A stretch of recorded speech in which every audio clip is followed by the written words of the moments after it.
The next topic that we are going to take up today is training and development, right? Now, training basically aims at enabling an employee to acquire a particular skill which is required to perform the job effectively and efficiently. Whereas development, it shapes the attitude of the employee to aim towards higher jobs positions, right?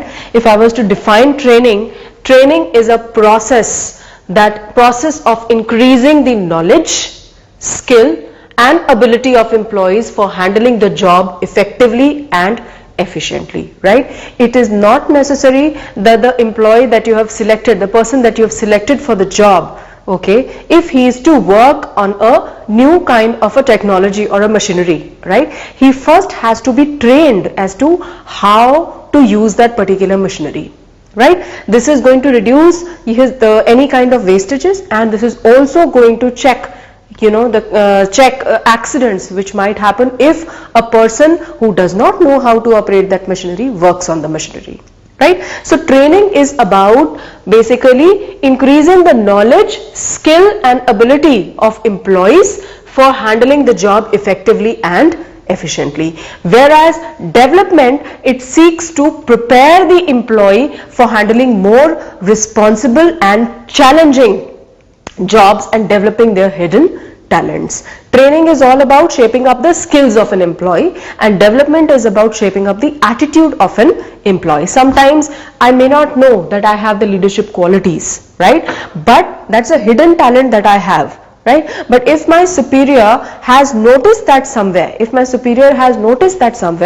definitely if an organization provides me a platform where that talent can be exhibited, it will come out on its own. So this is the job of the organization, to provide for sufficient training and development opportunities to all the employees.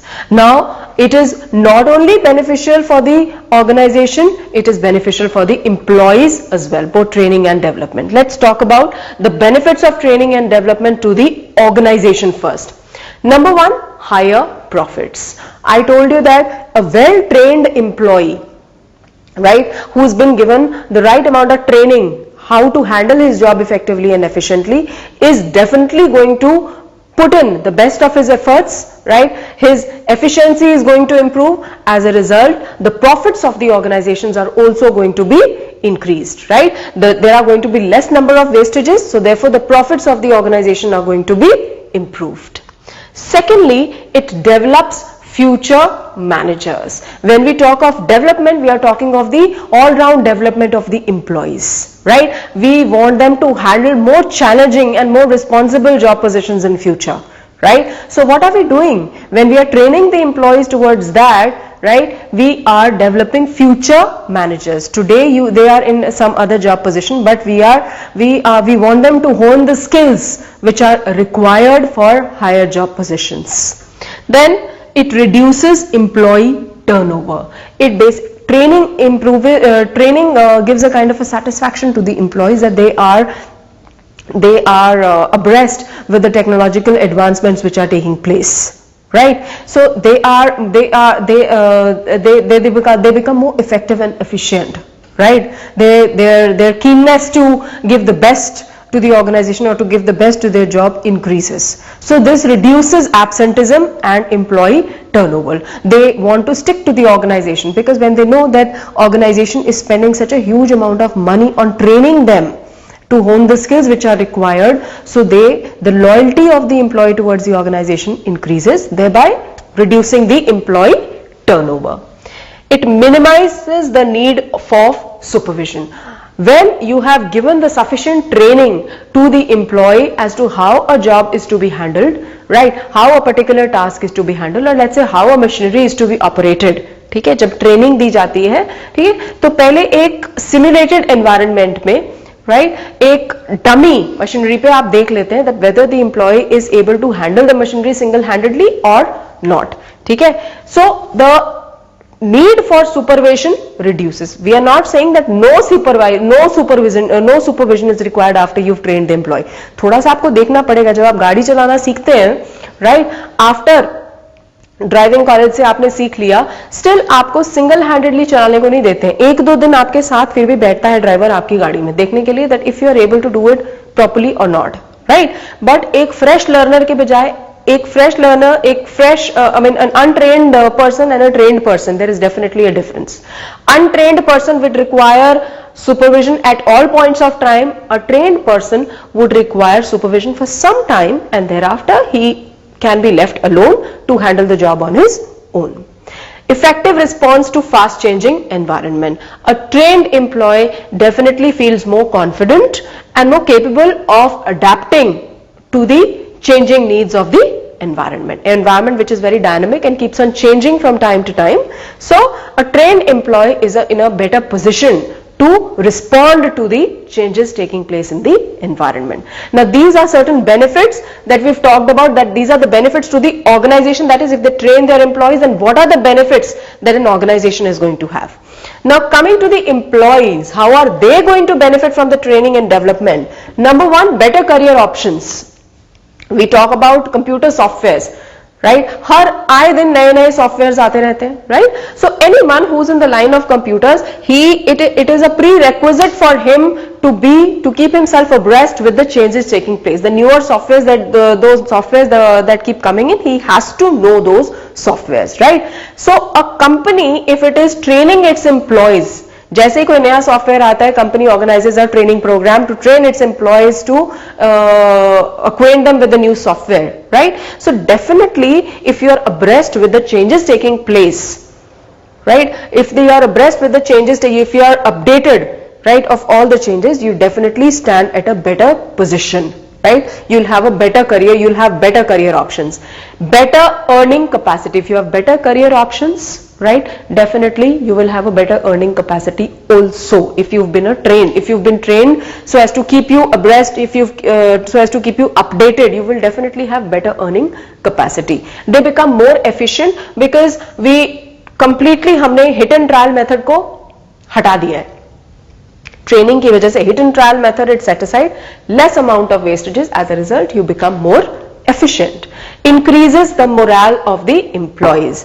When you know, like I just told you, that in the line of computer softwares, every now and then new softwares are being introduced. So if you are being kept abreast of all the new softwares that are being introduced, so the morale of the employee really goes high, that the organization is spending so much of money on keeping me abreast with the changes, right, so that I am well equipped, right? And last but not the least, it checks accidents, right? If an untrained employee is working on a machine, right, it may result into a kind of an accident, but a trained employee knows what are the do's and don'ts while handling that machine. Now coming to the difference between training and development, we've chalked out certain bases on which we can differentiate training and development. Number one being objective.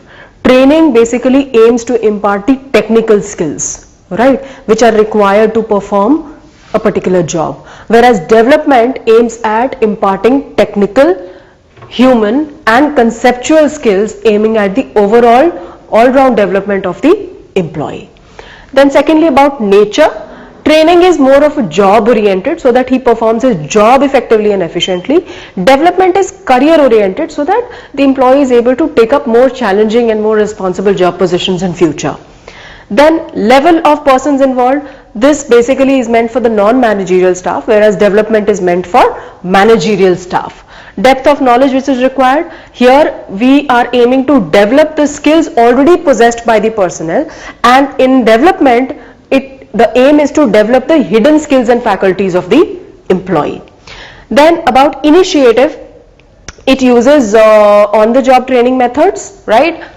Training on the job training methods, here it uses off the job training methods. Scope of learning, here the scope of learning is limited. Why? Because we are only aiming to develop the skills which are required to perform the job. Here the scope is wider because here the focus is on the all-round development of the employee. Then Training is generally of a shorter duration, whereas development is for longer duration. Then training is suitable for technical staff, because we are only aiming at imparting training for the technical skills, right? And development is suitable for the managerial staff. Now coming to the last topic of the chapter, that is methods of training. There are two methods of training here that we are going to be talking about: on the job training and off the job training. Let's talk about on the job training. On the job training means learning while doing, meaning you learn while doing a particular job. आप काम करते करते सीखते हैं.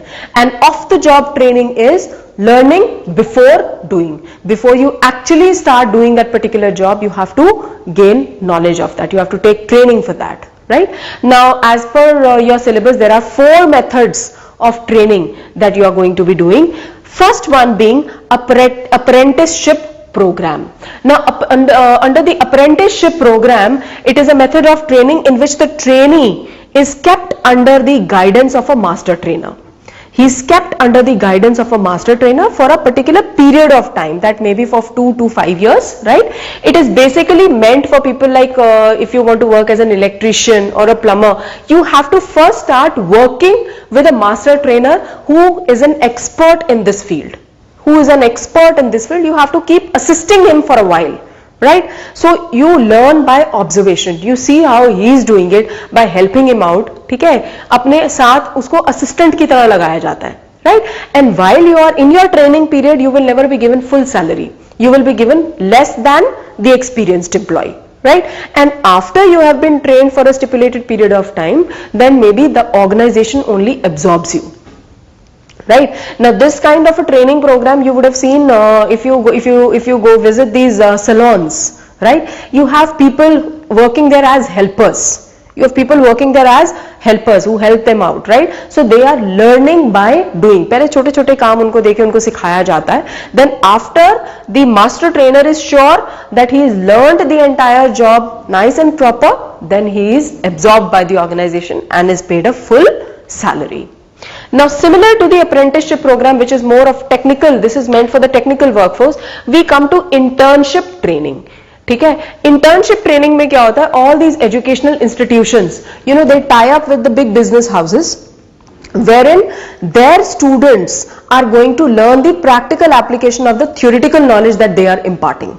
For example, in CS, you have to work as an intern, or CS, company secretary also, you have to work as an intern. You work or you assist a professional, right, for some period of time, right? You are not given any salary during the period of your training, right? You're given a very, very small and a minimal amount that is called as a stipend. You get a stipend during the period of your training, but आप जो भी theoretical knowledge, जो भी आपको college में पढ़ाया जा रहा है, whatever theoretical knowledge that you're gaining, you see the practical application of the same, right? Now both of these, they are on the job training methods, right? These two are your on the job training methods, that is you learn by doing. Now coming to the third method of training, that is vestibule training. Vestibule meaning आप एक simulated environment create करते हैं, similar to that of the actual workplace, right? If the machinery is, let's say, very expensive, अगर एक machinery बहुत expensive है, उसमें छोटा सा भी कुछ खराब हो गया, so the repair cost is going to be huge, right? So in order to prevent that, you get a dummy of that machinery. You get a dummy of that machinery and you train your employees on that dummy machine, that how it is to be used, right? This is called as your vestibule training, wherein training is imparted in a simulated environment. There is a simulation of the actual work atmosphere, right? This is most suitable for your technical staff. Fine. Then comes induction training. Induction training, it is necessary for introducing the new employees to the organization, making them comfortable, right? Making them comfortable with their peers, with their colleagues, and also making them comfortable with the entire setup of the organization. This particular induction training, it just lasts maybe for few days or few hours.